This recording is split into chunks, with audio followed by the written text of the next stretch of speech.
Kia ora, kia orana, talofa lava, malo elele, bonjour. No mai, haere mai, whakatau mai rā. A special welcome to you all to this event, especially to members of the Tara crew and sponsors of Tara Expeditions Foundation, to members of Blake Expeditions, whānau, friends and crewmates of Sir Peter Blake, and to all watching online, welcome, welcome, welcome. My name's Mark Orams, and it's my privilege to be your Master of Ceremonies this evening. We are here to learn more about Sir Peter Blake's legacy and the global initiatives that have been undertaken to protect our oceans. In doing this, we honour Sir Peter's memory. We come together at a special time and in a special place. Those of you who have arrived in the daylight and have looked out the window here to your right will have seen a very special boat moored in a very special place with deep and important connections with Sir Peter Blake. I'm privileged to lead a school at the Auckland University of Technology where we decided to embark upon a Mātauranga Māori voyage in 2015. In doing this, we have learned and embraced Māori culture and tikanga Māori.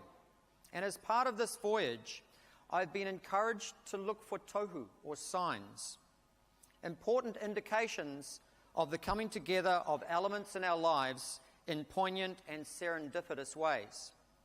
This past week and today, we have many such tohu. Last weekend, Sir Peter Blake's old yacht Seamaster, now Tara, arrived back in Auckland for the first time since she left in the year 2000.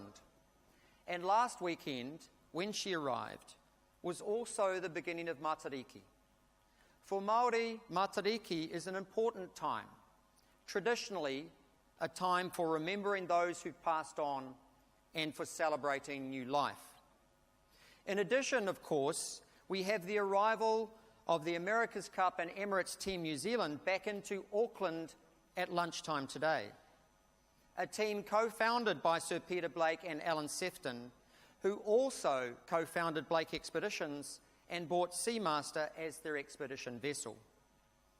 We have Roman Troublé as Director of Tara Expeditions here with us this evening, and his father, Bruno Troublé, who was a close friend of Sir Peter's.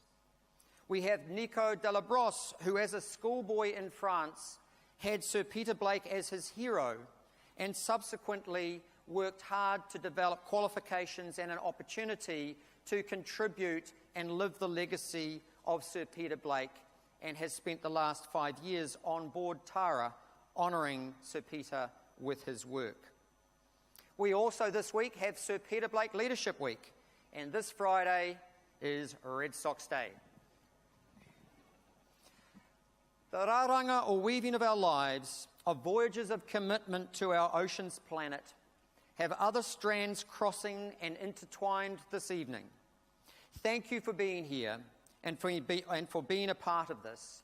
Ngā mihi nui kia koutou katoa.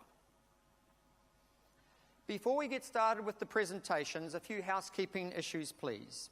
In the unlikely event of an emergency, an alarm will sound and we will be directed out of the building by our ushers. Toilets are located through the back of the room, past the exhibition stands and on the right.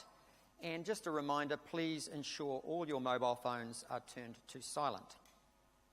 We invite you to take part during this event using social media with the handles #AKL Conversations and #Tara Returns. We strive to make Auckland Conversations as inclusive as possible, and a full video of the event will be available with full captioning on the Auckland Conversations website post-event, along with a full transcript. I'm lucky I got through that conversations conservation conundrum there, but it's probably okay to mix them up in a night like tonight.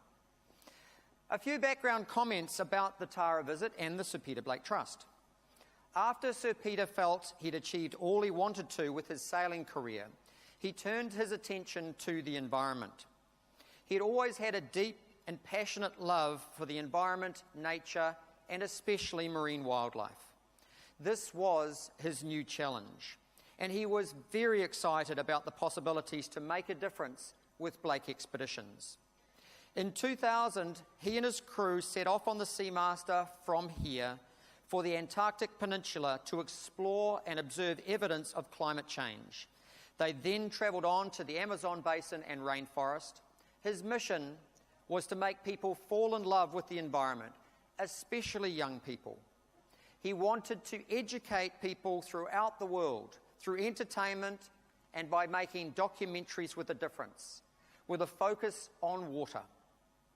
He was only a year into this new challenge when he was killed in the Amazon defending his crew. Today, the Sir Peter Blake Trust delivers programs and experiences that continue Sir Peter Blake's legacy of leadership and environmental action. The programs of the Sir Peter Blake Trust give young New Zealanders with a passion for science, the environment, and conservation life-changing opportunities. They also, importantly, include Sir Peter's spirit of adventure, exploration, and fun. Tara Expeditions Foundation also continues Sir Peter's legacy with a strong focus on science and ocean health. Since 2003, the schooner Tara has travelled 350,000 kilometres across the world's oceans. It has completed 11 expeditions to date to study and understand the impacts of climate and ecological changes on ocean health. The return of Tara to Auckland last Saturday for the first time since Sir Peter's death has been a week-long special program of events, including a welcome flotilla, boat tours, a public outdoor photo and video exhibition, and this special Auckland Conversations event this evening. Tours of Tara are available until Sunday, and registrations are recommended. So to register, please visit the Sir Peter Blake Trust website, sirpeterblaketrust.org. Tonight, we will be hearing from Shelley Campbell, the Chief Executive of the Sir Peter Blake Trust, Roman Troublé, the Executive Director of Tara Expeditions Foundation, and Associate Professor Rochelle Constantine from the School of Biological Sciences at the University of Auckland. You will have the opportunity to ask questions after the presentations. Auckland Conversations would not be possible without the ongoing backup of our wonderful supporters. So we'd like to thank our partner sponsor, Resine. Thanks also to our program supporters, Brookfields Lawyers, Boffa Miskell, Architectural Designers New Zealand, the New Zealand Institute of Architects, the New Zealand Planning Institute, the New Zealand Green Building Council, and Emma Cagney. We are tonight in a wonderful city and a wonderful region, a city of two coasts, Tamaki Makaurau, a city of 4 harbours, a city of estuaries, beaches and reefs, a city of islands, the city of sails, and now once again, the city of the America's Cup. And it's my pleasure now to introduce to you the Mayor of the City of the America's Cup, to speak to you and welcome you on behalf of Auckland Council, Mayor Goff.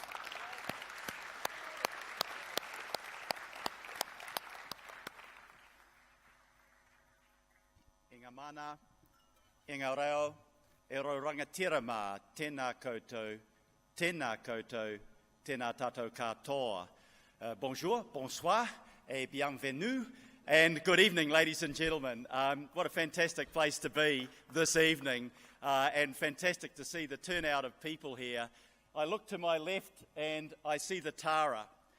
Back here after 17 years and back in the last spot where Sir Peter Blake stepped off New Zealand soil to go on his expedition. It's an amazingly emotional thing to see the Tara, then the Seamaster, back here. And what fantastic timing to be here at the time the America's Cup has arrived back to be New Zealand's Cup. I have to reflect on 22 years ago when my kids were, I think, 8, 10 and 12, and we joined the parade in Queen Street and watched Peter bring back that cup to New Zealand, or bring for the first time that cup to New Zealand, and how proud we felt of him and his team and what they'd achieved for our small country. So it's a great time to be in Auckland, and it's a great time to welcome Romain, your crew and the Tara back to our city. Can I acknowledge Professor Mark Orams and thank him for his work in emceeing tonight and his much greater work on behalf of the marine environment. Can I acknowledge the friends who are here tonight of Peter Blake and the friends of the Sir Peter Blake Trust. Romain Troublé, to you and your crew, you're really welcome in our city, and it's great to have you here. And can I acknowledge Councillor Wayne Walker, sitting down here, who actually went to Paris in 2015 and was integral in the invitation to bring you here at this time. So I don't know what you knew in 2015, Wayne, but well done and congratulations for that. Let's hear a clap for Wayne Walker. Can I also acknowledge Sir Bob Harvey? He's a good friend of Auckland, former long-standing mayor of Waitakere City, but to all of you ladies and gentlemen, I just don't think there could have been better timing than to have the Tara in our port to remind us of the contribution that Sir Peter Blake has made to our country and to the global marine environment.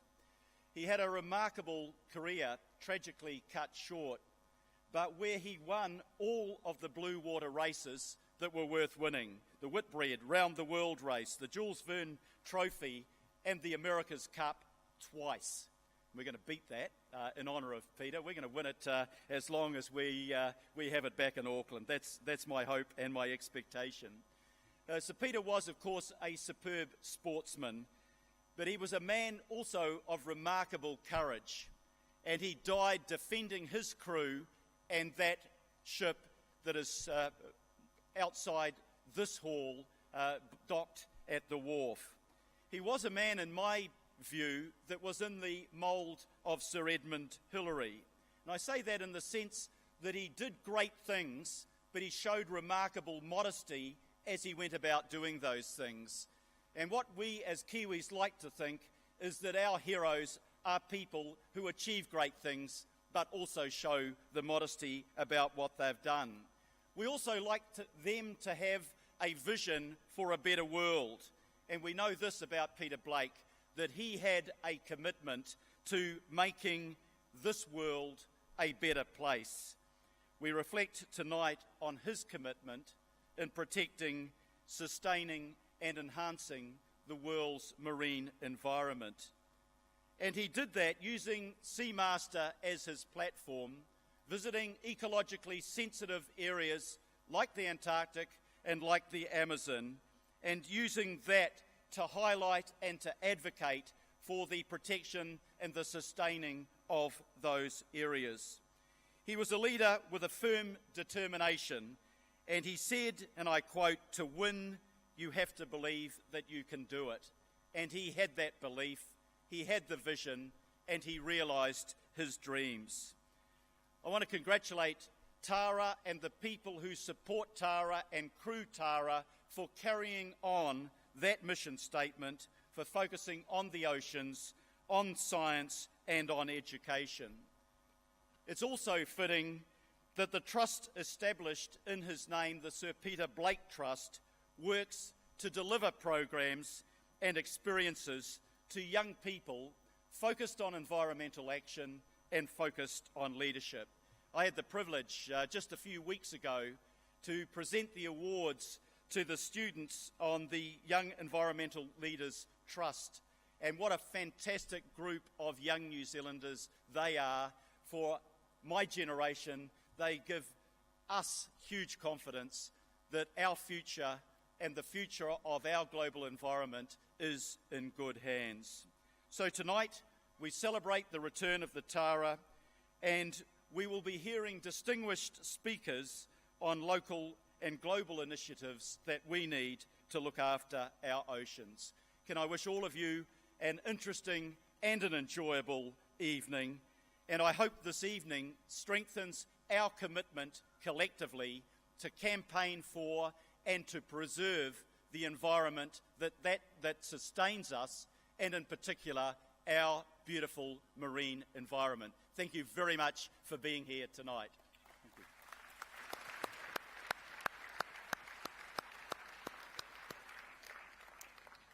Thank you, Mayor Goff. And in particular, we'd like to acknowledge and thank you for giving us your time and your thoughts in what's been a challenging and difficult time for your family today. So our thoughts go with you as you farewell your dear father over the coming days. I'd now like to introduce a special video that's going to be shared with you all. Blake Expeditions was Sir Peter's vision for an organisation to change the way people felt about our water planet. And some of the material that was recorded during Blake Expeditions' short 2 years of work has been archived and resurrected by the Sir Peter Blake Trust. This video is appearing with the courtesy of and support of the original directors of Blake Expeditions, Pippa Lady Blake, Scott Chapman and Alan Sefton, and we want to acknowledge their generosity in allowing us to view this very important footage. So we will now have the opportunity to hear from Sir Peter himself about the vision he had for engaging people in caring for our marine planet.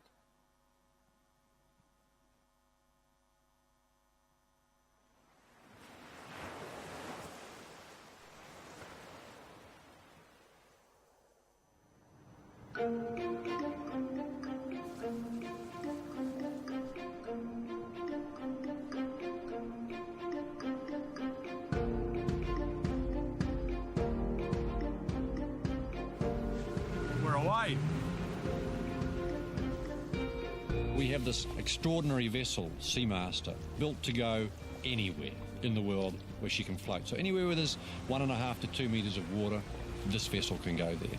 Doesn't matter whether it's minus 40 degrees centigrade in the Arctic or the Antarctic, or at the top of the Amazon River, we can be there.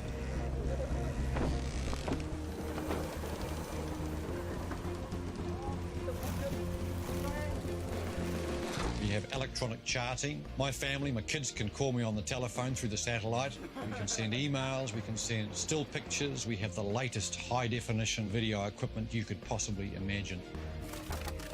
We have on board this vessel enough food for approximately 15 people for 9 months. We can motor for 10,000 miles. Of course, you add the sails and the range becomes pretty much unlimited. So quite a unique vessel.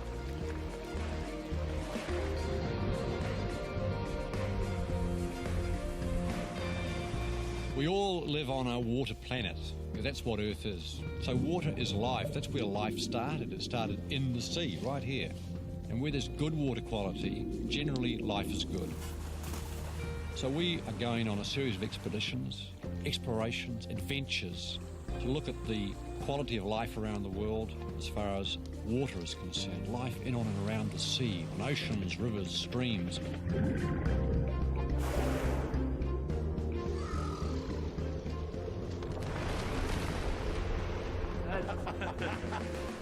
The way we plan to do this is through education, but it's education through entertainment. And about to put two sides on it. I want to get to every classroom of every school in the world long term. We want you to fall in love with the environment. We want you to have fun with us, to experience the adventure with us, to want to come with us from place to place. We can do a lot. Why bother? It's too important not to, for all of us.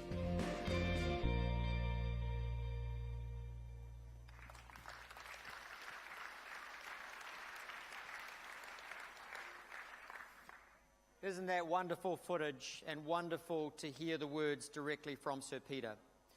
One of the greatest ways we can honour a great New Zealander is to continue on with the work that he started. And our next two speakers are going to give us wonderful examples of work that is doing just that. The first of our speakers, it's my pleasure to introduce to you, is Shelley Campbell, who is currently the Chief Executive of the Sir Peter Blake Trust.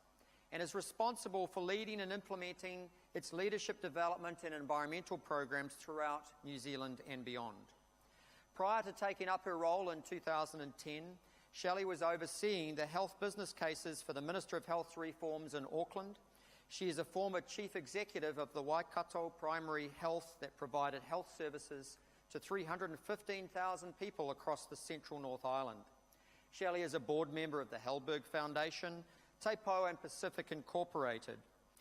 In 2007, Shelley was awarded a Sir Peter Blake Leadership Award for New Zealand and was the first person of Māori descent to ever win that award. In 2015, she received the award of Honorary Captain from the Royal New Zealand Navy. Shelley will present to us on how the Sir Peter Blake Trust has taken hold of Peter's mission to create strong, young New Zealanders who will make a difference. Please join me in welcoming the wonderful Shelley Campbell.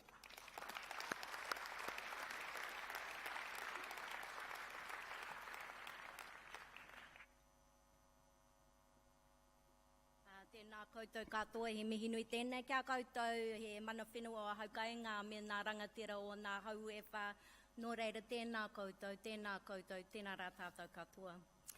Thank you, Marco, for your warm welcome, and it's really fitting that we are here for a discussion around ocean leadership while our friends from the Tara crew are in town. And I'm incredibly heartened that so many people have turned up tonight to share that with us and joined in online as well. So Sir Peter was, for many of us, the ordinary New Zealand guy who taught us the difference that great leadership can make. Most Kiwis know about Peter's sailing achievements and prowess, but for a few minutes I just want to share a little bit about his environmental mission, how the Sir Peter Blake Trust is continuing his legacy here at home, and why it's so critical to involve and upskill our young people in this. So the Trust was established in 2004, and the purpose of our Trust is to inspire and mobilise the next generation of great Kiwi leaders, adventurers and environmentalists. So essentially we want to lift the leadership performance of young Kiwis through our programs and experiences. We want proud Kiwis and future leaders capable of operating at the level that Peter did for our country. And I remember really well about 7 years ago when Pippa and the board challenged our team to really step up and be more ambitious about Blakey's legacy. They wanted to reposition the organisation and really revamp environmental education for young people, because actually that's what Pete really cared about. And at the time, Pippa said, you know, I just want you to move us from beach cleanups to something Peter would be really proud of, and something you think if he was still alive today that he would be doing. And I do remember thinking at the time, wow, that's pretty ambitious for a little charity with 4 staff and no money. But okay, we're going to give that a go. So the first thing that we did was we decided to go back and talk to Peter's family and friends and fellow sailors. We spent time with the crew from Seamaster, and we looked through thousands, literally thousands of unpublished logs, images and footage of Peter at sea on expeditions from Antarctica to Brazil. The archives gave us real clarity about what Peter really cared about, what he wanted to achieve and why. But we also realised that Peter was ahead of his time. From citizen science, his belief 17 years ago in climate change when most people doubted that it was actually real, and his desire to use high-quality communications to get to as many people as he could through his environmental adventures. And while his passion to raise the world's awareness about the changes in our environment was clear, we also faced the challenge that many of our young Kiwi students that we worked with were very young or hadn't even been born when Peter was killed. How were we going to connect to them and ensure that Blakey's legacy was relevant for them? We wanted to create for our country a solid pipeline of talented young environmental leaders, young people ready and able to become great scientists, naval leaders, conservationists, communicators, policymakers, and the future leaders of our sustainable businesses and industries for this country. we decided to provide life-changing experiences to young people that would inspire them to want to deliver on Blakey's legacy, and that we would do that through adventure, education, and leadership development, just as he had. So over the next 3 years, we pursued 3 strategies to bed his legacy into New Zealand. The first strategy was to revamp the National Youth Enviro Leaders Forum for 15 to 17-year-olds.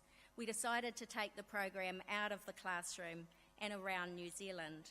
We wanted to showcase our beautiful country to our young people and to examine the critical environmental issues that we're all facing, from pest eradication and ecotourism to climate change and ocean health. We have kayaked in Nelson with orcas. We have zip-lined 220 metres above the forest floor in the Mamakus. We have snorkeled in New Zealand's best marine reserves, and we've sailed Steinlager down the coast of New Zealand. It's true, mock hijackings by the Navy during this forum are not uncommon, as we help young people learn to adapt to the unknown and to work effectively as teams to build their confidence, their self-belief, and their resilience. We teach the delegates how to negotiate with people who think differently than they do, and to work with media to tell great stories of environmental action in order to mobilise their peers. Upon leaving this forum, these young people return to their schools and communities, ready and equipped to lead their own environmental activities. Our second strategy was to scale what was working, our Blake ambassadors. We worked to develop a network of partnerships with New Zealand's science and conservation experts to provide 18 to 24-year-olds and New Zealand teachers with unique summer intern roles. In the last few years, our Blake ambassadors have worked in the Catlins on penguin research and rescue, fisheries surveys in the Chatham Rise, studying humpback whales in the Southern Ocean with NIWA, and on wind turbines and restoration projects in Antarctica. Most recently, we had 2 Blake ambassadors on board Tara, doing plankton and ocean sampling between Fiji and New Zealand. These young people return even more excited about environmental science as they move on to complete PhDs and lead international science and environmental research initiatives for New Zealand. I wanted to include this slide because I think this saying or this quote of Peter's is definitely the one that resonates most with young New Zealanders today. And for them, they intrinsically understand that their actions every day have a direct impact on the environment. And for that, it gives me great hope about our future. But we still had one strategy to implement, our most ambitious. We wanted to move the Trust and young Kiwis into a modern age of ocean exploration.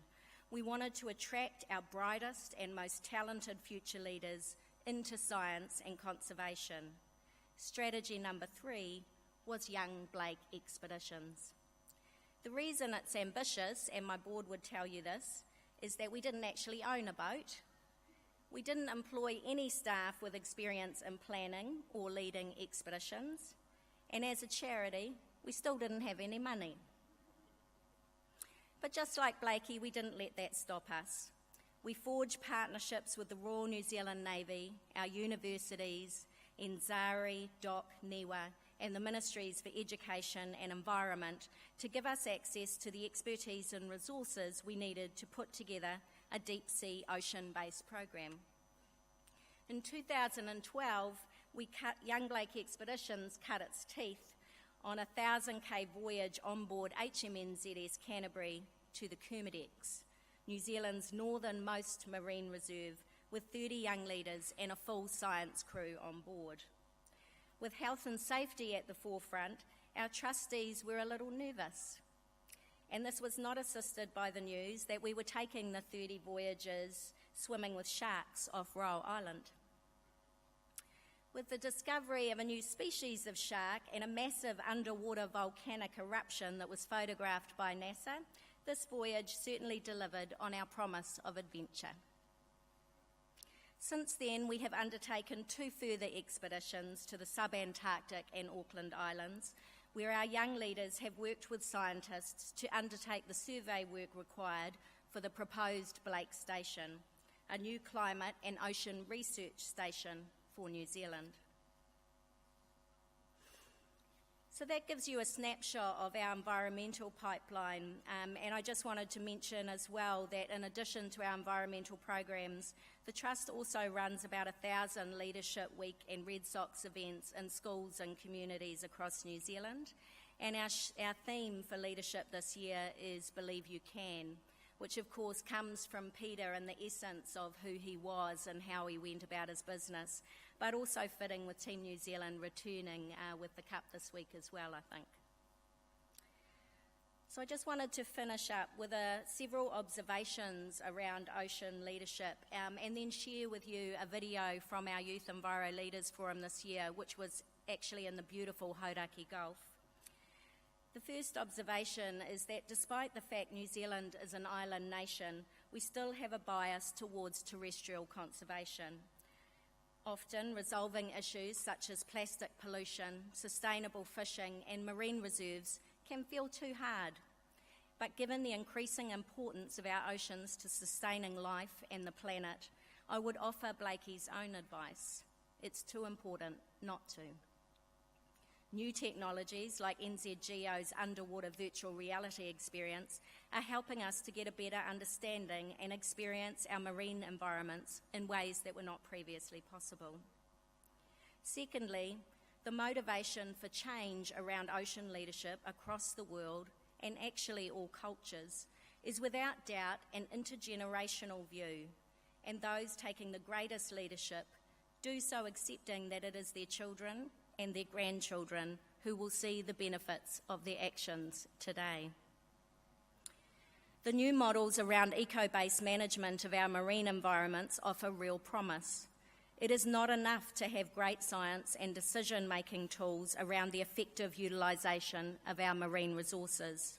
We must also engage New Zealanders in discussions around what we value in our oceans, our priorities for use of these beautiful blue spaces, and the trade-offs that we can all live with as Kiwis. We now believe that the Trust model to enhance not only young people's knowledge and skills about the marine issues, but also their leadership and confidence to negotiate, influence and mobilise their peers will be critical to New Zealand's ability to create change and manage multiple stakeholder interests as we move forward to resolve complex environmental challenges. Finally, my view is that we cannot engage young people early enough in these discussions, and our efforts to do this through experiential learning will deliver a new generation of ocean leaders for New Zealand and perhaps the world. We must make space for them in our ocean debates currently in order to prepare them for these future leadership roles. So now I want to share with you a quick video from our Youth Enviro Leaders Forum. We spent a week out on the Hauraki Gulf. We had 50 bright, young, talented New Zealanders and another 5 from across the Pacific who joined us. So please enjoy Youth Enviro Leaders Forum. Thank you.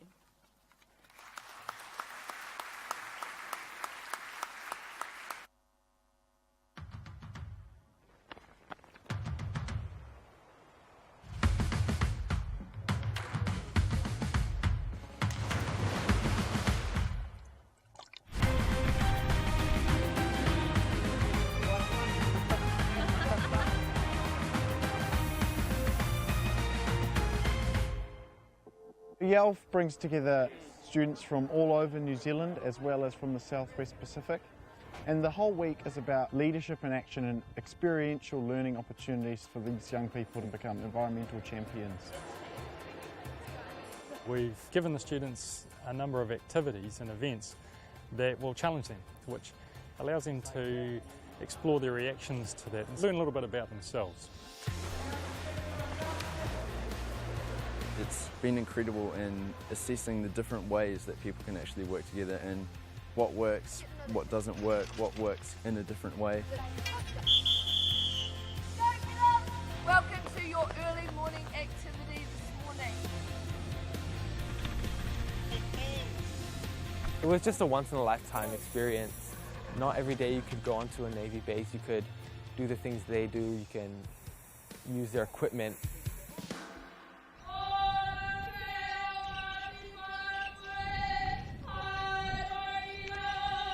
One of the things we're doing here in Ngāti Whātua is about trying to create a sustainable urban village.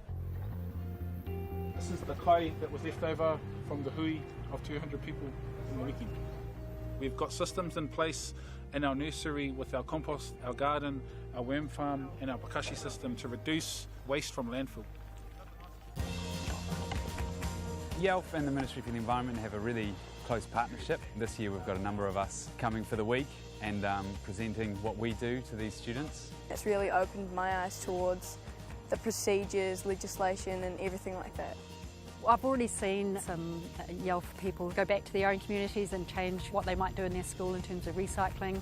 Others have been involved with us in terms of thinking about policy. My favourite event at YELF was the Microplastics Lab and learning about how microbeads and polyethylene really affects plankton.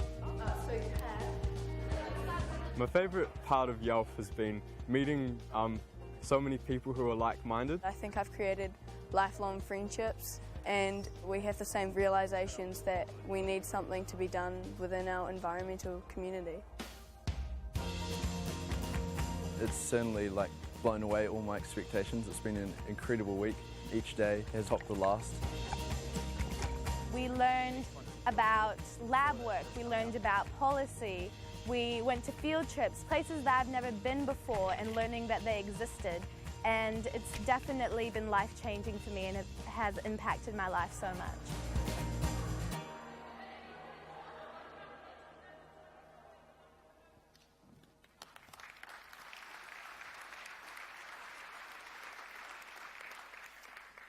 Isn't that wonderful? And congratulations to the Sir Peter Blake Trust, to its supporters and all who've contributed to creating that organisation that is living Peter's legacy. Blakey would be proud. Another organisation that Sir Peter would be proud of is Tara Expeditions Foundation and the connections that run deep through not just the boat but the Troubet family, who have had such a long-standing friendship with Sir Peter over so many years. So it's my privilege to introduce to you for the next presentation the Executive Director of the Tara Foundation, Roman Troubet. With a double degree in biotechnology and business management, Roman is equally known for his sailing skills and his participation in the 2 America's Cups that were hosted here in Auckland in the year 2000 and 2003. From 2003 to 2006, he worked for Sir Polex and specialised in polar logistics in the Arctic, Antarctic and in Siberia.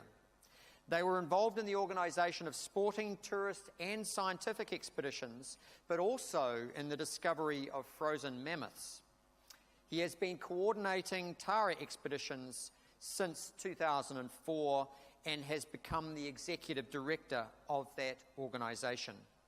So Roman is going to give us some insights into how Tara Expeditions has transformed Sir Peter's drive and vision to get people caring about the environment through showing them how beautiful the world is and focusing on scientific research to help combat some of our planet's most pressing environmental issues. And as Peter would say, here's trouble. Roman Troubet.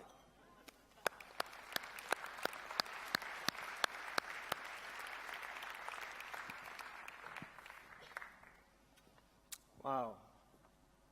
It's a be back week. The Cup, Tara, Semester, and myself, my dad, some part of my crew as well. It's a be back week. So what a week. Bravo to Team New Zealand. It's a wonderful time to be here, and effectively with Wayne Walker, 2 years ago, we planned that. We planned this week. You're good, huh? So, yes, thank you for your hospitality. Why Tara is sailing across the ocean since now 14 years, since Pipa decided to lend the boat, to sell the boat to my family, to my cousin Etienne Bourgois, who is a crazy guy in the head with a vision, and also Agnès Bay, my aunt, my dad's sister, who we started to, okay, let's take over and let's take the people into the adventure. Let's tell stories about the environment. And at the beginning, it was not much about science. It was just about telling stories. So why the ocean? If you look at the planet, this is our planet, and if you look at the ball on the corner, this is just all the air we have on the planet. If you put all this air in a ball, the air is such a small boat. But if you do the same with the ocean, all the water of the planet fits into this very, very small ball. And when you know that the life on the planet is coming from the ocean, when you know that the life that sustains us every day, our life support systems, is in the ocean, and when you realize the size of it, you say, okay, this is the main compartment of life on the planet, where you find life. It's the biggest, 80% somehow of the biosphere. And there's no politician there, there's no voters, there's nobody to vote for rules. So there's a lot to do for the community, for our community as a mankind, to take care of this and to study it and to share it. So we did do that over the last 14 years. We did 11 expeditions. Some were small at the beginning, but we did, all in all, 3 big ones. 3 that is in the wake of the great expeditions of the 19th century, 18th century, when we were discovering the planet, when we were going behind, it was Darwin's time, it was a Challenger, it was looking for trade routes, cultures, and now we're doing these kind of missions, but to study life and to share the ocean stories and the ocean life. So we did 3 main ones. The first one is a crazy one, the craziest maybe so far. And in the room we have a few of my crew who spent 11 months on board the boat during this trip. And you can see the drift of Tara in what is this color? Blue. And this was done a century after the Fram did it in 1893. And we did cross the Arctic Ocean like that, the boat and the sea. What you see now, the boat and the world around the boat was drifting across the ocean 10 kilometers per day. Without guessing. Well, sometimes it was a bit shaky, and we did study the atmosphere. We did study the ocean below. There's 4,000 meters below, and we also studied the small varnish of sea ice, which is 1 meter now. That's been reduced by 70% over the last 30 years, and how this small varnish of sea ice is diminishing over the last. Where the heats come from, and the heats come from our places, from the south, actually, in the Arctic. And you can see that by the water coming in there, heat's coming in, and by the temperature in the atmosphere. So this piece of ice in the middle is disappearing very fast. And coming back from this expedition that lasts 18 months, a year and a half, 6 months in the dark, 6 months in the day, and 6 months in the dark again, minus 30 sometimes, minus 40 maximum. We say, okay, what could be the impact of this onto the sea life, onto what is the basic of the food chain in the ocean, which is the plankton, the microscopic life that you can see on this video. How can we understand this better? This world, this completely amazing world, this beautiful species and animals. Creatures. We did study the planet, we did study this across the planet. We study the biology, viruses, bacteria, microalgae, zooplankton that eats on it, which is the basis of the fish food, in fact. And we studied that in the environment. And we did that across the planet. It was 4 years in a row. As you can see here, everywhere. I will be fast on that. And we even sailed across around the Arctic Ocean to finish this study, and this was bring 40,000 samples. We do genomics on it, hard science, And when I speak in front of you, it's just not me. We have 300 people who, since 10 years, 14 years, are working to make this happen. So it's a lot of commitments. And these commitments led to a very, very state-of-the-art science. We did 9 papers in Science journal and in Nature, and 120 papers so far on this plankton story. And we also did the cover of Science, which is amazing. I don't know how we did that, but we did it. And everywhere we were going on the planet, we were fishing plankton, or we did the same work, pretty boring, in fact, in the end. But we were finding plastic as well, and we decided to also do an expedition on the plastic in the Mediterranean Sea as a laboratory. The Mediterranean is very well known, so we tried to tackle this issue. And for every bits of plankton size, you have the same plastic pieces in the ocean. So this is not a fate. I mean, this is reversible. If we take action, if we do something, if we stop throwing plastic in the ocean, in 50 years' time from now, we will be a much better world. So this is just to, this is really relates our daily life, the plastic we use every day in our kitchen, to the ocean and very far from the ocean. We found plastic in Arctic, in Antarctic, everywhere. So why we are here today is because we are on a project called Terra Pacific. So it's in Japanese because we were in Japan 3 months ago. And we crisscrossed the Pacific Ocean for 2.5 years. We tried to understand how the reef, coral reef, behaves, global change, not only climate change, but global change. So doing that, we stopped by, the orange track is the first year we did, we're now in Auckland, and we stopped by 18 different islands. We do always the same, we collect the same species, we collect the water around, we try to understand who is working with who is doing what, how this whole ecosystem behave, and by doing that everywhere in the same way, we can be able to compare afterwards, crisscross data, and understand new patterns and new adaptation strategies for the future, and how to help in the future, how to help the reef to sustain the climate change if we can. So this is a long story, this is a long haul, 2.5 years, and the science will be getting out for the next 5, 6, 7 years. And the beauty of it is that we're going to be able to compare the reef biology with the offshore biology in the same way. We can get connectivity and have a bigger understanding of all this.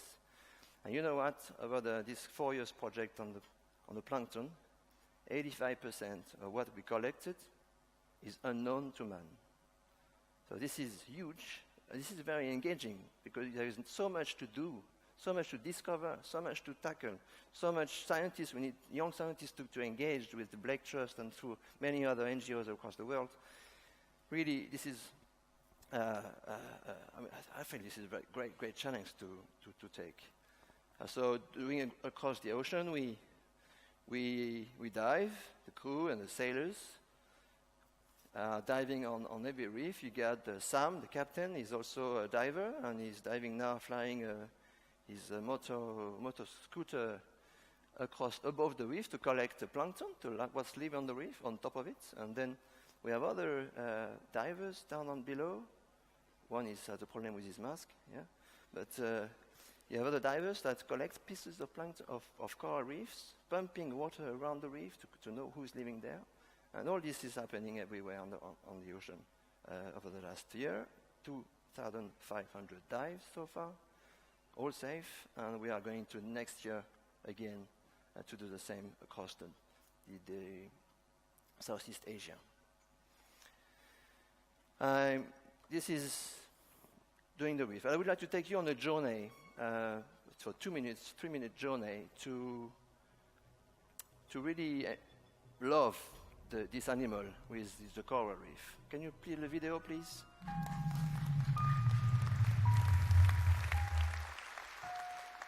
So what you see is it's really super macro stuff that has never been done before, and this guy Pete West from BioQuest is a crazy man, and we are working with him since a year already to achieve this kind of video. So this is science. There is education of kids, of course, and we talked about it a lot with Shelley. Also grandkids, they are very important. This is Ban Ki-moon. He had the chance to have him twice on board Tara over the last 3-4 years. And he was completely moved by what's happening on this boat, the science, the questioning, what we know, what we don't know, what we need to know in the future. We need facts. Today we need facts in this world where the US are craziness to have their own facts. We need scientific facts today. Yeah. I my truth, he has his truth. This is very important, and we need to continue the work. And in the future, in the 2020, we already plan to do a next drift across the Arctic Ocean, and with a laboratory we're going to have to build. It's just the beginning of the project, and as Peter said, the hardest is to start. So we are now starting to build up this new project to drift across the North Pole and again study the biology over there and try to predict what's going to happen. And if we are here today, because of this man. I think if we got this boat in the family, it's because of this man, and he inspired us to do something. So if we are here, it's really a great legacy. It was hard to cope with this legacy, but I think we are on a good way, and all together. And if we are here, so here, it's because of the council support. Thank you very much. The Blake Trust, awesome support, and I hope it's the beginning of a long story between us. And also because of our great partners of Tara since many, many years. So yes, we can make our planet great again, and we can do it together. Thank you.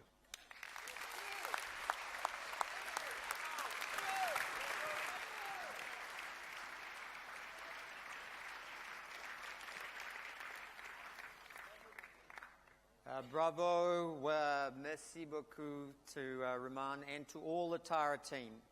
As you can see, we've had 2 presentations which demonstrate for us that the spirit of Sir Peter Blake lives on in the work and the hearts of so many, and that is a wonderful, wonderful way to honour him. Our next presenter and final presentation for the evening is to bring us a little bit more down to home.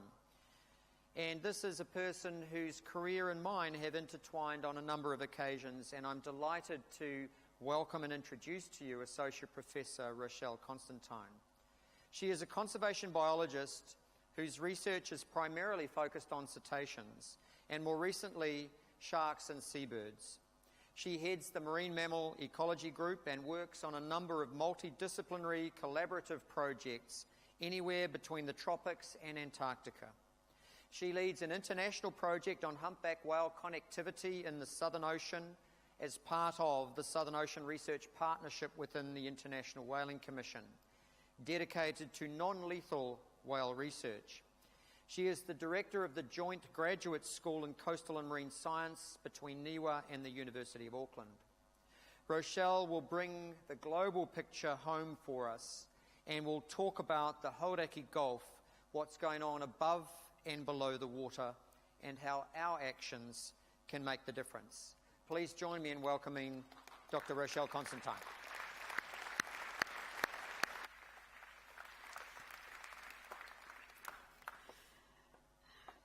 Kia ora, Marco.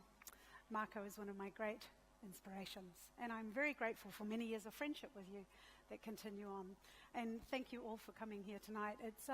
It's always very overwhelming, these events, because you realize that, and as a scientist, we know we always stand on the shoulders of giants. And there are many of you in this room who I know in many different ways, because as a scientist, our work it doesn't exist in isolation. You know, it takes a village. And my approach to my research has always been collaborative. It's always been about getting the best people on board to try and find answers to problems, often to very wicked problems. And certainly, when it comes to marine conservation, there are many wicked problems. So tonight I'm going to talk to you a little bit about Te Kapamoana, Te Moana Nui a Toi, or the Hauraki Gulf. It has many names, it's a big area, and it's actually a really, really important place. It's an important place to all of us who live here in Auckland because it's our big blue backyard.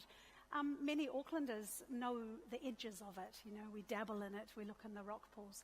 But it's actually an enormous area. For a marine scientist like myself, it's about 4,000 square kilometres of just pure productivity. It's a really homogeneous environment. It's only about 50 metres deep, pretty much similar, benthos, a few islands dotted around, but it is constantly changing. There's this rich seam of cold water and warm water that come through at different times. They come up and over the continental shelf, and the wind mixes the water, and it's always green. And in this case, green water is a good thing. It's life. That's where it all starts. It's the phytoplankton. And I'm often asked, Rochelle, what's your favorite marine animal? Because I study whales and dolphins, everyone's like, oh, it'll be a whale. It's actually a coccolithophore. And I'm not kidding you, I love coccolithophores. Now you need to go and look up what that is. It's a very small, unicellular phytoplankton, but it is a work of nature that is spectacularly beautiful. And in New Zealand, we have them all around our coastline, massive blooms of them. They can be seen from space. Go look it up, coccolithophore. But in the Gulf, we have massive productivity. We have a rich phytoplankton fauna, and of course, in turn, zooplankton, and so on and so on. Many people don't know that the Hauraki Gulf is New Zealand's only marine national park. It's a national park. It's like Tongariro National Park, like Wanganui National Park, like Abel Tasman. And yet most people are like, really? Really? But this is it. This is our jewel. It has an act of law that protects it. And it is truly a magnificent place. It's a place of great life, of all kinds. So I talk a bit about the phytoplankton, and now I'm talking about the zooplankton. And for me, these are the things that we see that inspire me. So in this picture here, there's dolphins down in the bottom of the picture. There are shearwaters. There are some terns in there. Of course, they're the gannets that are diving in. And all of this life you can see on the surface is going after the same thing. They're going after fish. They're mostly small pilchards, saury, those kinds of things. And a big whale has come right through the middle of it all, a Bruder's whale, and taken a giant gulp out of the way of all of those other things that are picking off one fish at a time. These 15-meter-long whales, Bruder's whales, this is a species that I've studied for some time here in the Gulf. But everything that you see on the surface is only a fragment of what's going on, because underneath there are big schools of fish, and they're feeding on the different zooplankton. And then there are sharks under there, and then there are larger fishes that are eating the smaller fishes, and so on and so on. And this happens every day in the Gulf, all the time, constantly. It is such a place of great productivity. And it's a place that is, quite a fascinating environment, because not only do we have the stuff we see on the surface and the life that lives in it, but it's also a place of many sounds. I'm involved in a research project with my colleague. We have a PhD student who's about to finish about the soundscape ecology of the Gulf. Now, I don't think you probably think much about what does the water sound like. Mostly, at best, we sit on top of it, often with our fishing rods or on our boats, and we sort of bob around. Occasionally, we get in there. Occasionally, we might, snorkel or dive. But it is so noisy. There is the noise of small geological events, small earthquakes. You can hear those in our hydrophone arrays. There's also the dawn and dusk chorus. It's a massive amount of noise, and that's mostly the kina, the urchins going they go crazy. Dawn and dusk, for some reason, they all rattle their spines, groove around, do their thing. We don't know why. At nighttime, you hear these really unusual sort of deep pop, pop, pop, pop kind of sounds. And those are the big eye fish venturing out of their caves at nighttime. And they go pop, pop, pop as a kind of, I'm here, oh yeah, I'm here, I'm here, I'm here. And they just, pop, pop, pop, pop and move around, staying in contact with each other as they venture at nighttime out of their very, safe environment. You also have the deep croakings of gurnards and all the other fishes. You have the whistles and the echolocations of the dolphins, who also have this, the common dolphins in particular, have this very active period around dusk. For some reason, they all come alive. I think it's because the nighttime fishes are waking up and the daytime fishes are going to sleep, and the dolphins are making the most of that. And you have the low, very, very, very boring moans of the Bruder's whales as well. But also over this, there is a lot of noise that's made by us.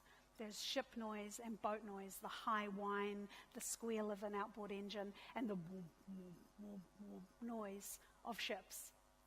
Now, our big blue backyard is in our biggest city, Auckland. It's also our biggest port. And so we have a really big challenge there because that low-frequency sound goes for miles and miles.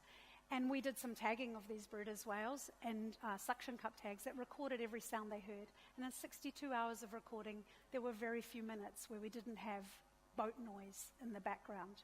And that boat noise is exactly the same frequency that the whales use to communicate with each other. And that is of concern to us. But what was of more concern, of greater concern to us, was that in around the early mid-2000s, we noticed that we were having a lot of these whales wash up on our shores. Now, Bryde's whales in the Hauraki Gulf, it's about one of only 3 coastal populations of this species in the world.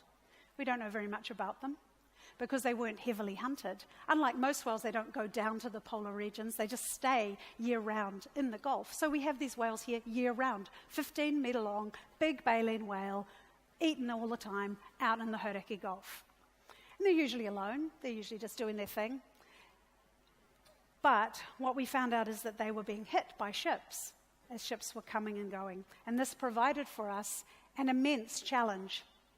Because what do you do when you've got shipping, which is the lifeblood of New Zealand? It's moving products into and out of. It's a massive commercial venture. Most of the shipping is global. You know, these are the big companies, Hapag-Lloyd, Maersk, all the big names that we know that are global. And so we were faced with a really big problem because the Bryde's whale population, the sort of those that are pretty much resident in the Gulf year-round in the broader region, is about 60 whales. And we were having between 2 and 3 whales killed every year by ship strike alone, which is about the same rate as their natural mortality. So we were staring down a really big problem that we might lose these whales.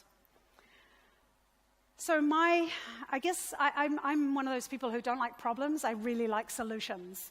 Problems annoy me, and I like to find solutions to them. And so my first inclination was like, well, what are we going to do? Who needs to know? And we got a bunch of people together, and we sat down, and we said, right, what's going to happen here? And the industry, of course, is like, well, we can't slow down, we've got schedules to keep to, blah, blah, blah. I'm sure this isn't a problem. I'm like, yeah, it's a problem. Here's some science. And they're like, oh. So then we went back to the table and they said, well, this is how much money it's going to cost us to slow down. I'm like, oh, really? Okay, well, it's a bit of a shame because that means you've valued whales' lives. And it was around about, I think, $5 to about $8 million a year. So each whale, you kill 2 whales a year, is worth about 2.5, give or take, to $4 million. That's the price of a Bryde's whale. Whoa, steady on. It was one of those moments where we kind of all realized that our currencies were different. What we were discussing and what needed to happen was different. And so what we did is we sat down, we hashed it out, we talked a lot, we agreed to be uncomfortable, we agreed to disagree, but we agreed that we had to keep going because we had one common thing: we didn't want dead whales. No one wanted to kill whales. And that was the thing around which the whole conversation went. In 2.5 years, we solved the problem. The shipping industry developed a voluntary transit protocol themselves, and from 2.5 years from the beginning of our conversations, they announced the transit protocol for commercial shipping. It took them sort of a year or so to get into it and to actually start slowing down. But now, for the last 2.5, almost 3 years, they've been sailing at about 10 knots through the Hauraki Gulf, completely voluntary, all off their own bat, and just doing the right thing. And the last dead whale we had was in September 2014. And that, I think, is the spirit of leadership that everything that we've had. Yeah. And the leadership came from us as a group. It didn't come from me. It didn't come from each of the owners of the shipping companies. It came from us as a group. And that collaborative approach is what solved the problem. And, I could not be more proud of these guys because they just do it because it's the right thing to do. We face other challenges in the Hauraki Gulf, the same as the global ones. These wicked problems don't stay away from our Gulf. We are affected by climate change. We know that our weather events are getting bigger and more extreme. A couple of summers ago, pretty much all the whales and birds and everything just moved right out of the Hauraki Gulf. It was too hot. It was just too warm for them. And they moved because it was too hot for the plankton. So the plankton moved and the whales moved. They follow their food. And we are, facing these challenges. We're clearly facing challenges of plastic pollution. There's not one single one of you that can walk on any one of our beaches here and not find some plastic on it, which is really sad. We have some amazing organizations, the Sea Cleaners, Sustainable Coastlines, a couple of examples, and there are hundreds and hundreds of volunteers who have removed over 6 million litres of mostly plastic rubbish off around our coastline in this region. 6 million litres. It's ridiculous. And they mostly focus on the big stuff. This is a terrestrial problem. Plastic is a terrestrial problem. It's our problem. These are our choices. And every single one of us needs to show our own leadership in thinking about plastic and use and disposal and where it goes. Because these kinds of scenes of birds, there's no wildlife at all in the ocean, from the smallest of animals to the very largest of animals that are not affected by plastic. And this is our personal challenge, I think, in the Gulf that we need to take on. We also need to think about in the Gulf the way we fish. And, fishing has become a real kind of, the recreational, the commercial, There are no sides in fishing. There are just fish. There are these fish populations that we have in the Gulf that live only over a reef. That is their home. They know every part of that reef. And we bob around on top, we chuck our line over, we hawk them out. That might be a 40-year-old snapper who settled there quite young, knows all the where to get the best kinner, where to go, where its favourite kelp is, how to hide, hello to the spotty, g'day to the little leather jacket that goes by. We pull it out. We eat it. Nice. In fact, sometimes we don't even eat all of it. We need to think about that. We need to think about what we're doing to our Gulf. We need to protect its sediments, the benthos, the life-rich benthos. It often just looks like sand and mud, but there is so much life. There are thousands of different species that live in the benthos. And so we need to think about what we're doing and how we interact with the Gulf. We've had some really fantastic initiatives been taken in identifying problems. This is the last of the State of Our Gulf reports. And they came to that point where they recognized there was a problem. And they had some very clear guidelines of things that we need to do. This is our Gulf. This is our Gulf that we're talking about. And it is on all of us to think about how we can actually enact this and ensure that we move forward to a much better place than we currently have. No, it's not a big disaster, but it's not all good. And there are many things that we can do. We also have the sea change, Tai Timu Tai Pari process, which is now a framework for moving forward and actually making difference. It's a bit stuck at the moment. It's stuck for political reasons, and we need to unstick that. I think us as Aucklanders need to just keep going because this is our Gulf. It's not Wellington's Gulf, it's our Gulf, and we need to think about what we want that to look like. And there are many ways we can achieve that. In summary, I guess the Hauraki Gulf is every message that Roman talked about that's global is in our backyard here. And I think that we can make change. All of the organisms that live there, from the largest whale to the smallest little kukulithophore, this is their place too. And I've had a lot of conversations recently with people about why don't we just change our way of thinking about it? It's not our Gulf. It's all of the organisms that live in the water. It's their Gulf. And if we think of our actions and what that does to them, then maybe we can just move forward and own it and take leadership over our own lives, but over looking after the Gulf for now and forward. Thank you.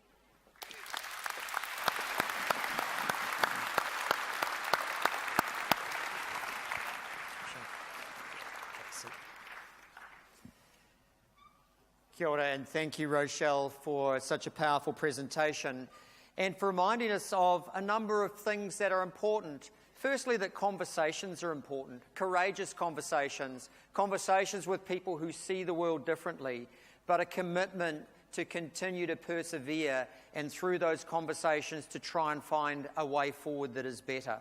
That is part of what we are moving to now. I'd also like to reflect on two very powerful presentations from Roman with regard to Tara Expeditions Foundation and from Shelley Campbell with regard to Sir Peter Blake Trust and the work that they do and the difference that they are making. So as we move into our question session, I'd like to invite both Roman and Shelley back onto the stage to join Rochelle here.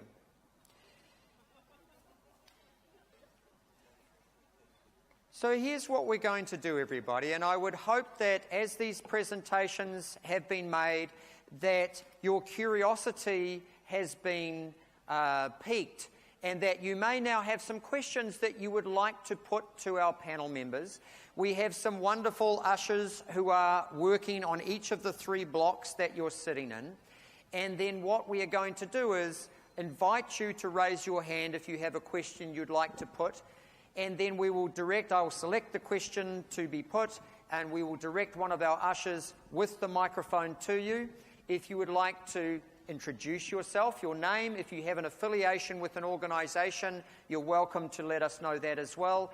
And then please let us know who your question is for and ask your question, and then we will have our panel here respond. I know it takes a little bit of courage to put your hand up, and even more perhaps to put a question.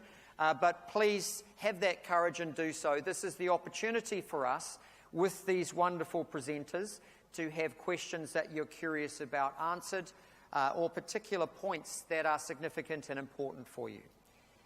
Thank you very much. Appreciate your courage in the middle of the middle block here. If you wouldn't mind just keeping your hand up and standing, thank you, and we'll have the microphone delivered to you presently.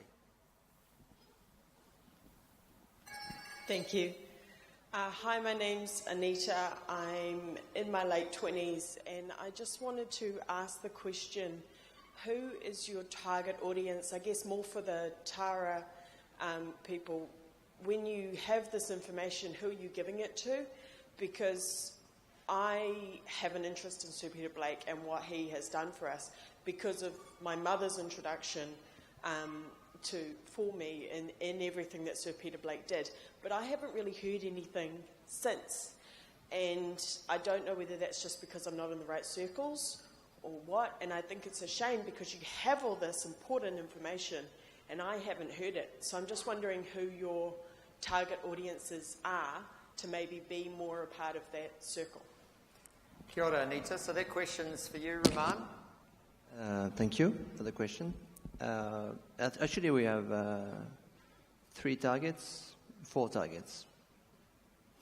The first one is, the basic one is science, because everything that is collected, every data that is taken, every information that we have from the ocean is open data, is open source, shared with any scientist across the world. They have access through databases freely.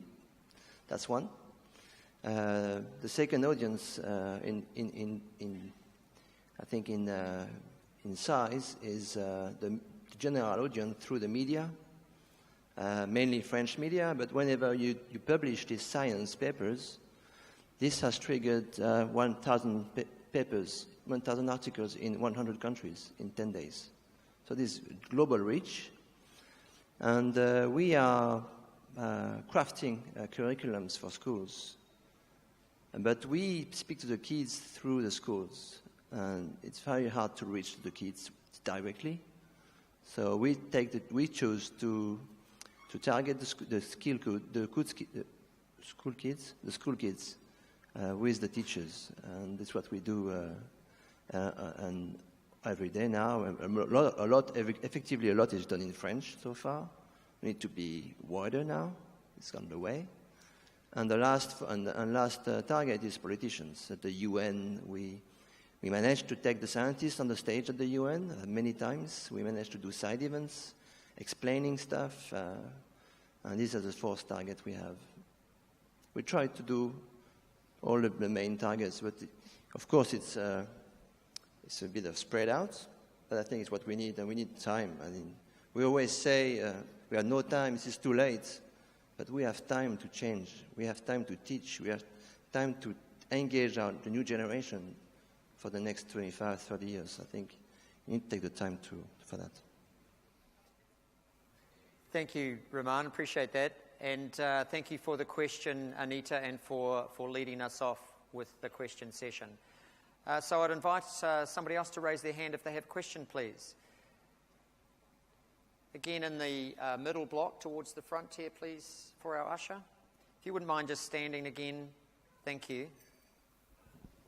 Kia ora, my name's Emily, and I love the oceans. Thank you for your talks, all of you. I have a question for Roman about your expedition through Japan. What was it that you were looking at? Was it, for example, the impacts of the nuclear power plant fallout? And if it was, did you see anything? And can you tell us about it, please? Thank you, Emily, for the question. Just a quick little translation going on here. No, the sound is not very nice for us. Okay. And I'm French, of course. In Japan, we did a survey of the coral reefs in Shishijima, south of Japan, and all the archipelagos of islands from the Ryukyus, the one from the southern tip of the main islands, and Okinawa. This was a study we did from Tokyo to Okinawa. But we spent a lot of time. I mean, we spent more than a month, all the crew, and it was a crazy venture to call in 8 harbors in Japan to talk to them about the ocean without confrontation, talking about the fisheries, but we tried to talk to them about what the ocean is doing for them every day. Ocean, atmosphere, oxygen they breathe, the fish they catch is coming from the healthy ocean, and maybe in the future, if we are not careful, this life support system will not sustain. So we try to tackle that. We haven't gone to the nuclear issues area in Fukushima this time. We're going to go there next year, and effectively, this will be the time to talk about it.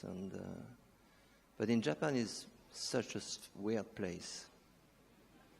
Weird people. They're not like us. They don't think like us. It was a crazy, I think it was a crazy time for us all on the boat, but it was very interesting actually. And we need to, it's very different. We are very different. And before putting them the head in below the water that you are a bad fisherman, you fish too much, you ruin the ocean with your nuclear leaks. They had a lot of effort to do to understand them, how they think, how they can change. Thank you, Roman. Excuse me, just shading the lights here and sort of looking in the distance.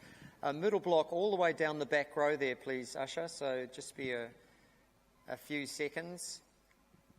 And same process, please, if you wouldn't mind just taking the microphone and introducing yourself and who your question is for, and then your question, please. Yes, my name is David. I'm Australian, I feel friendly here, and I'm at the end of a 10-year yacht cruise around the world. My question is this. There's an enormous resource out there called yachtsmen, and in the city of sails, all the more so. I've met thousands of yachtsmen. Can I ask you, how do you utilise that resource, and what suggestions do you give to do so?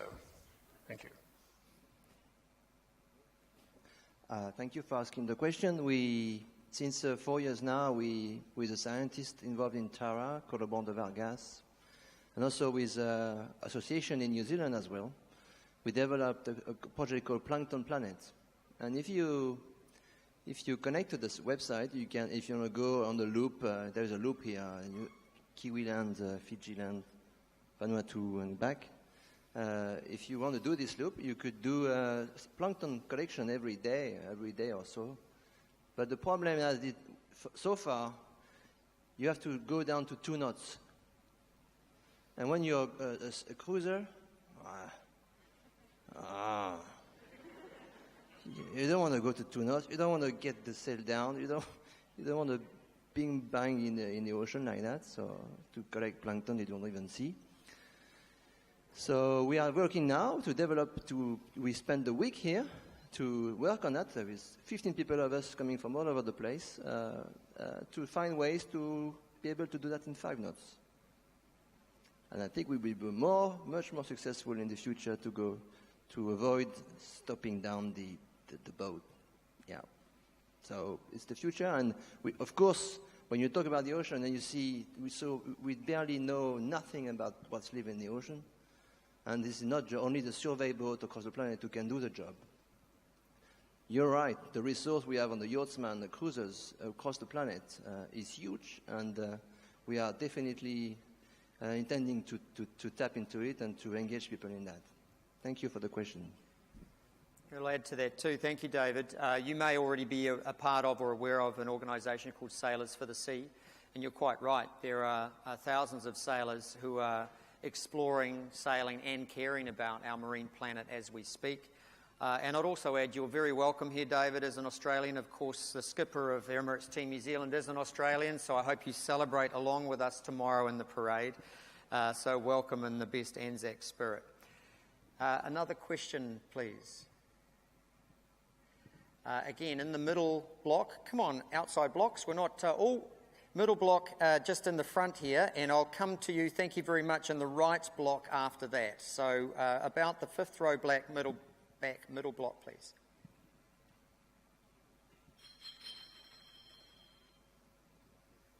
Thank you.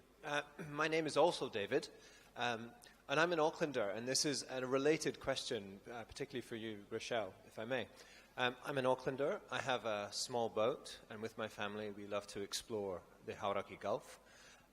If there was one thing you would like Aucklanders to do differently, one behaviour change you think could make a considerable difference to our big blue-black yard, what would you ask us all to do?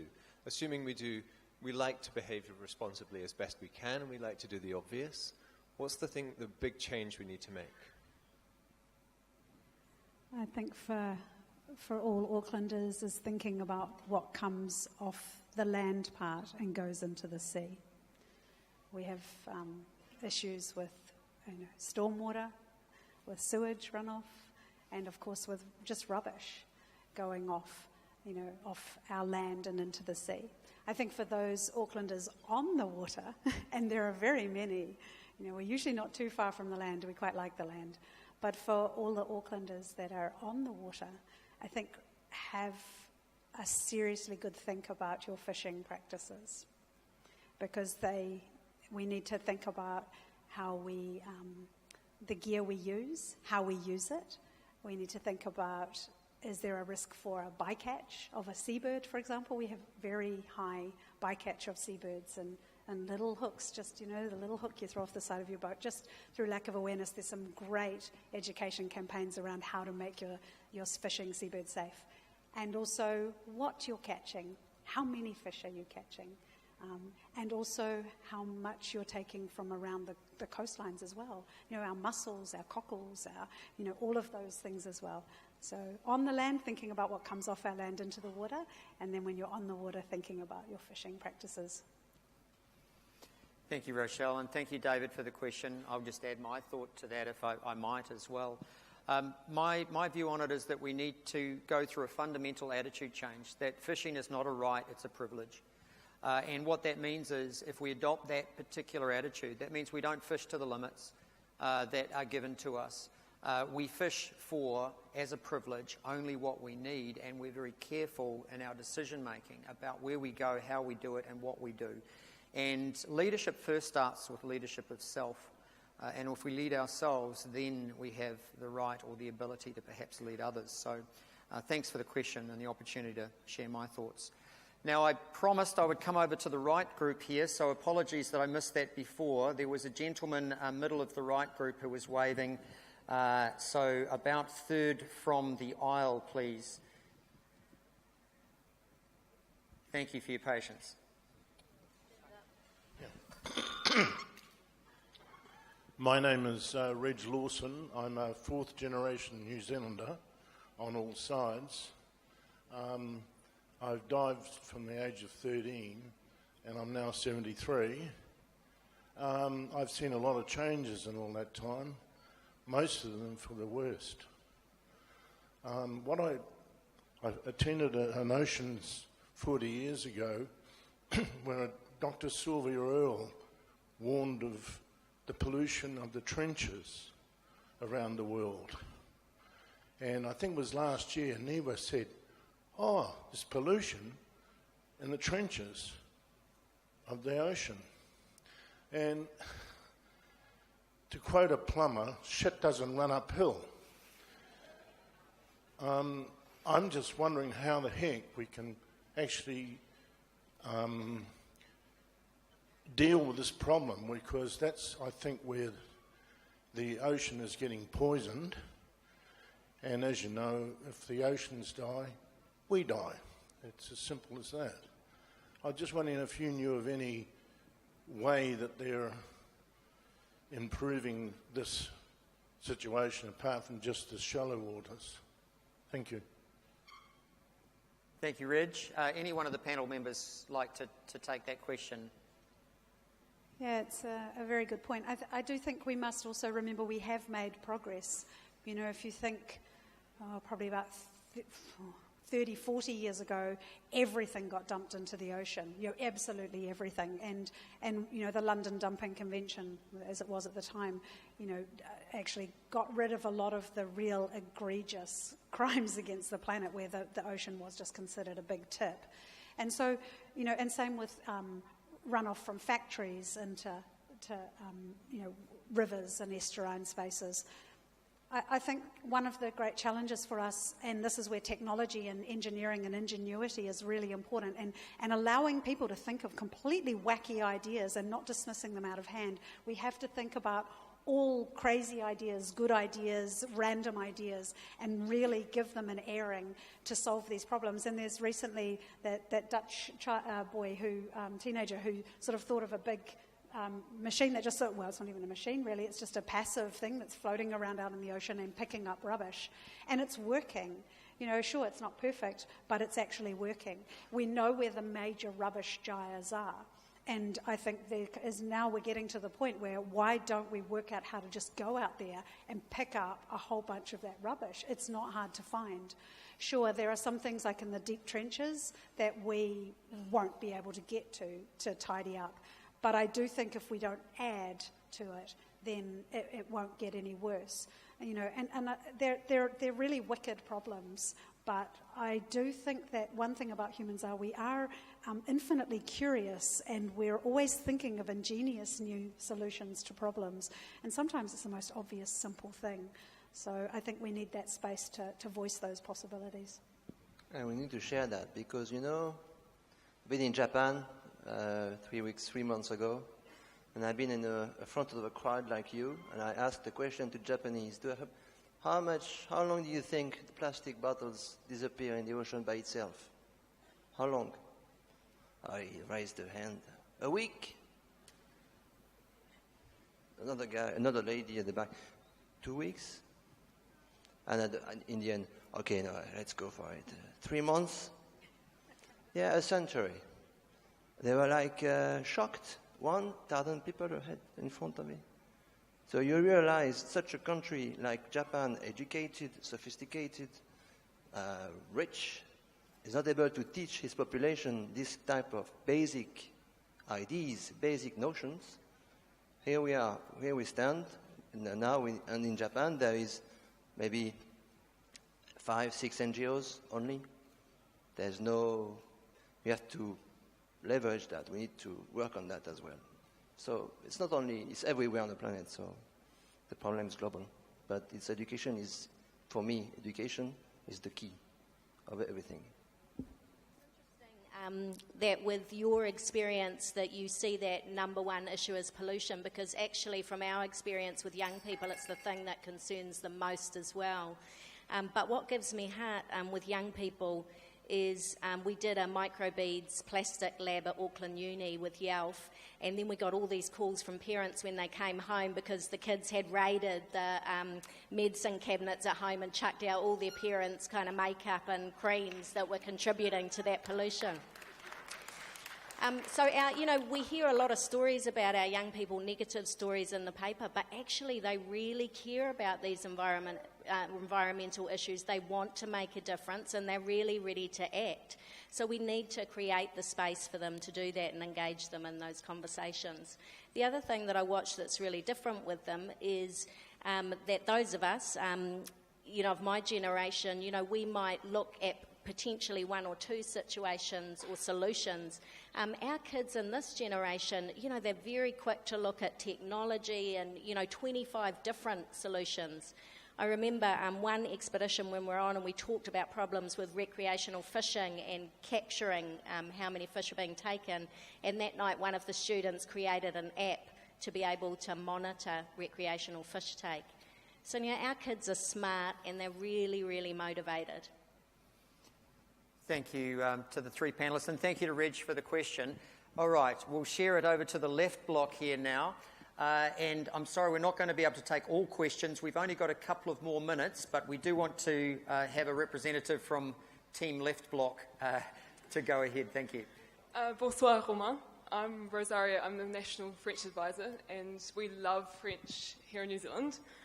We have about 60,000 students learning French, 550 teachers across the country. Could we have some resources for our French curriculum from you, please? As open source? Yes, of course, open source, my dear. Très bien. I'll come and talk to you afterwards. Okay? No, but to every parent, I did it myself with my daughter. She was 6 years old. You take her once, 1 hour on the beach cleaning, once in your lifetime, 1 hour, and she will bother you for the rest of your life when she will shout at people, "Hey, look at this guy over there." He's strong, this one, not this one. Do it. Thank you for the question, and Ramon for the answer, reminding us, as Shelley did, of the power of our young people. My apologies that I am calling an end to the question session at the moment, but I'm sure that there are other opportunities to engage in conversations with one another and with our panellists as we draw things to a close.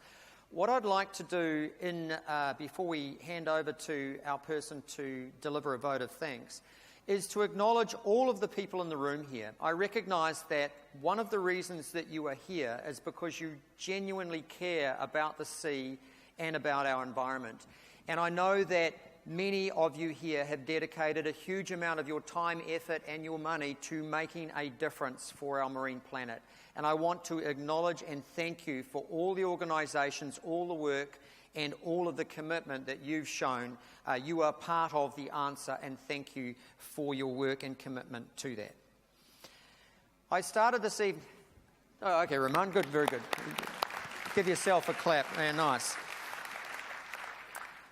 I started this evening by talking to you about tohu, or about signs, and I also talked about rāranga, or weaving. Weaving is very symbolic for Māori because it weaves strands together. And what I hope you've recognised tonight and over the course of this week and the remainder of it is that we have some very significant strands that are weaving together and adding strength and adding value and adding influence to who we are as people who genuinely care for this planet that we share. The other thing that's significant as a uniting factor, of course, is that the word rangatira in Māori is the word for a leader. And as the essence of that rāranga, as the beginning of rangatira, is the weaving. It is the bringing of people together, and a rangatira does that as a servant and a person who is able to bring people together to unite and weave those strands to create something strong, to create something that is special, and to create something that is able to carry knowledge and change into the future. So I want to draw a close to our thinking and conversations tonight, and with the hope that they're catalytic and we're able to continue on with those conversations and the work that we all do in our different spheres of influence and the rangatiratanga that we express through our actions and our connections. So thank you for coming this evening, and it's been my privilege to be your Master of Ceremonies. I would now like to introduce to you the person who's going to close and express thanks for our speakers this evening. Jacob Anderson is the manager of the environmental programs at the Sir Peter Blake Trust. These include, as Shelley has introduced us to earlier, the Young Blake Expeditions, those fantastic opportunities for young New Zealanders to explore and adventure to remote parts of our archipelago in this corner of the southwestern Pacific and Southern Ocean. The Blake Ambassador Program, the Environmental Educator and Science Outreach Initiatives. Jacob obtained his Bachelor of Science from Massey University, has a Master of Science in Geology from the University of Otago, and he held there an AINS Postgraduate Research Award, and he's currently undertaking his PhD at the University of Otago. His research focuses on past Antarctic climate and ice sheet behaviour. He has participated in 4 scientific expeditions to Antarctica and has been on 2 expeditions to the Auckland Islands as part of the Department of Conservation's Hoi Ho Yellow-Eyed Penguin Monitoring Program and on the 2016 Young Blake Expedition. Please join me in welcoming Jacob Anderson.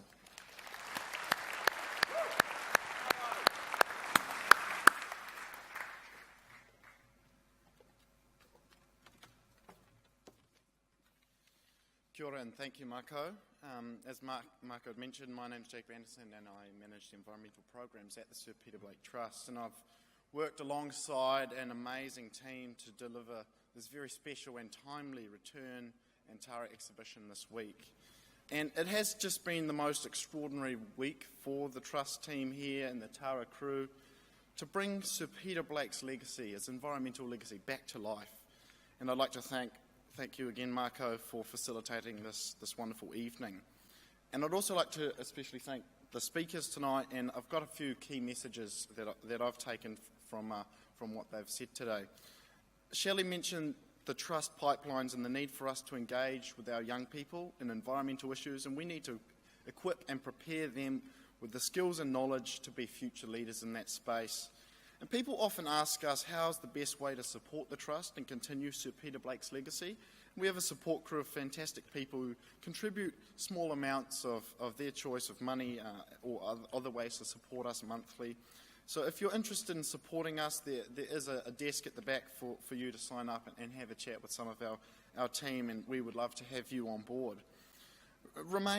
Really, it's been the most amazing week to get to know you and the team at Tara, and I feel like for us, after 16 years to have Tara back in New Zealand, it is remarkable, and the Trust is delighted to be starting this amazing partnership with you and Tara Expeditions Foundation. And through the research and outreach on board Tara and the programs that the Trust delivers, we really look forward to working together in the future. And I think that the time lapse and that coral imagery was just the most compelling thing, and seeing some of those visual images was truly spectacular tonight, so we're very special as well to see that. Rochelle has a very simple message, and it's amazing what getting together the right group of minds into a room and having an honest conversation about some of those big challenges is. And we know what we need to do, and we just need to keep moving forward, and I think that's a really important message. We already know what some of these big challenges are. We've just got to pull our sleeves up like Peter would and just get on with it. I'd also like to extend a very special thanks to the Mayor, Phil Goff, for opening the conversations this evening, and thank you all for attending, and also our viewers watching the live stream online. I'd like to extend a very special welcome, a very special thank you to Councillor Walker. His work and support of this project, which has been 2 years in the making from your visit in Paris, Wayne. It's been instrumental to the success of this week, so thank you very much, Wayne. I'd also like to extend my thanks to the Seamaster crew here this evening. It's been wonderful to have you back involved with Tara Seamaster this week. And thanks again to the Auckland Conversations Program sponsors and supporters, and the supporters of the Tara exhibition, in particular the New Zealand Maritime Museum, the New Zealand-France Friendship Fund, the Hauraki Golf Forum, the Kermadex, Omnigraphic, Flags, Phantom Bill Stickers, Alliance Francaise, Sawprint, QMS, 11PR, TBWA, the Maritime Room, New Zealand Marine, Orams Marine, Network Visuals and Cosio Industries. In the next Auckland Conversations event, we'll discuss a living wage for Aucklanders, and is taking place on Tuesday the 25th of July in Aotea Centre. And if you visit the Conversations website, you can find more information about that, the next event. And also, I would encourage for those of you who haven't had the opportunity yet this week to go out and have a tour of Tara. It is the most remarkable vessel. Have a look at the videos and the photos and explore the containers. Bring your family along, and we encourage you to go and check that out, and those opportunities will be open until Sunday.